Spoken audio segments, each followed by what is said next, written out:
जब तक पूरे ना हो तेरे तब तक दुल्हा नहीं दुल्ही।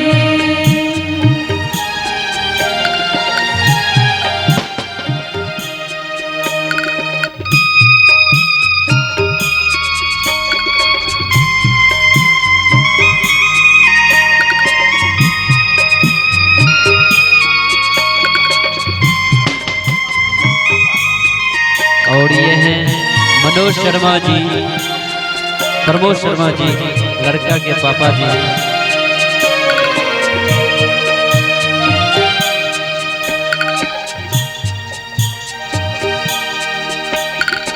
अब ही तो दुल्हा साथ भंवर मंटू शर्मा जी, इसके बाद मंटू शर्मा जी तैयार रहेंगे। अब ही तो दुल्हा साथ भंवर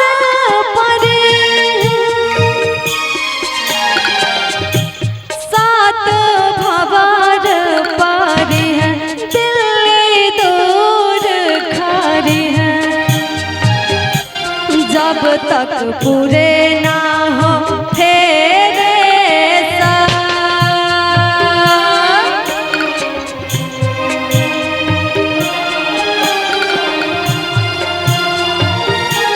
तक दुल्हा नहीं दुल्ही।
जब तक पूरे ना हो तेरे